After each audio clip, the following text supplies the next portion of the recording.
Got a message from Scott. Check out this kawaii new dog anime. Don't mind if I do.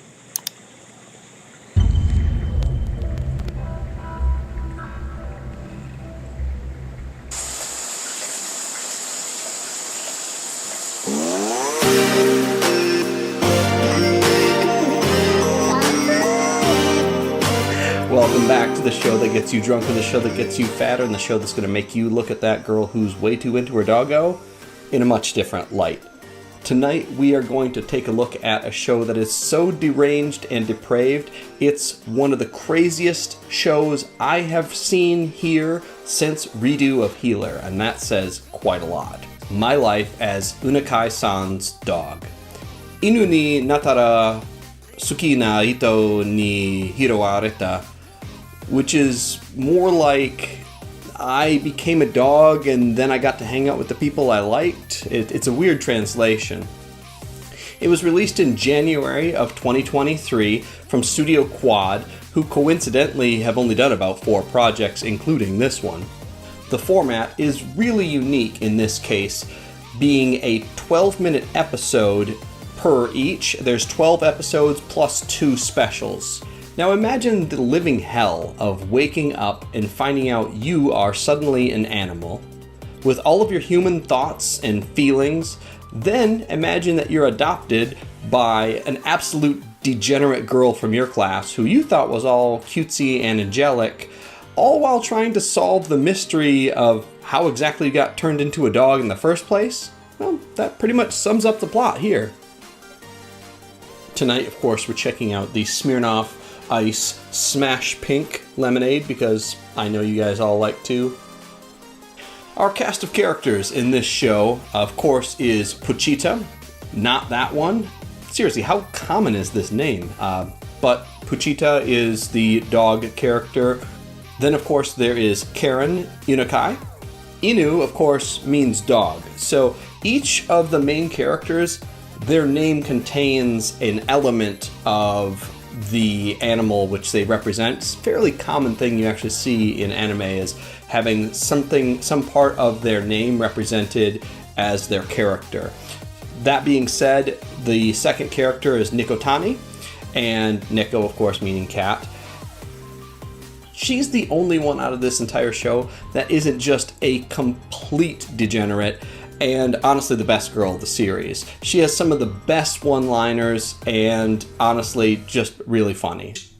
The fourth main character is Tsukushihiro Usagi, and for those of you who are Sailor Moon fans, you should already know that Usagi is a reference to Rabbit. Let's just call her a female rival. Now let's cut to the chase. This is straight up Skinamax style softcore H. I cannot put it any other way. There's no getting around it. It's super bizarre. It's unhinged. It's shocking. The animation often adopts the POV of Puchita, which of course means the most extreme camera angles known to man.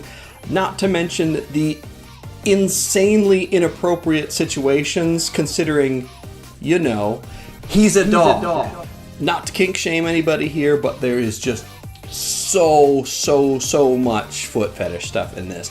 I have a friend that I know if he watched this, he would literally just barf onto his keyboard if he saw the amount that was in this. So fair warning, if that's not something you're into at all or you're squeamish about, there is a lot.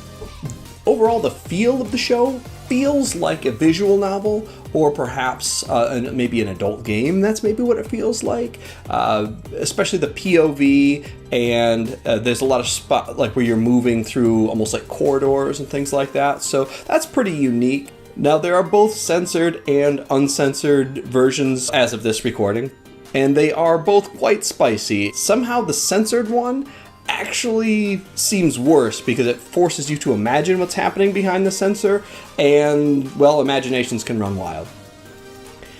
After watching this show, you're definitely going to feel a certain kind of way if you have your animal walk in when you get caught doing stuff. Despite the overdose of just debauched behavior by every member of the cast, it does actually hit on a often overlooked point, which is the emotional trauma people can suffer after losing a pet.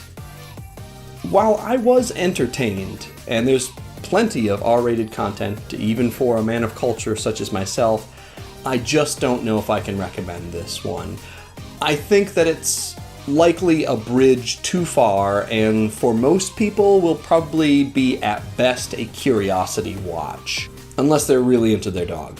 To paraphrase Dr. Ian Malcolm, they were so preoccupied with whether or not they could, they didn't stop to think if they should. Thank you so much for watching. Once again, we are trying to get to 100 subscribers, and we are right there, so that is so awesome. Thank you for everybody who has subscribed. And if you enjoyed this video, please consider checking out some of my other ones that perhaps can help wash this out of your mind. Until that time, come by.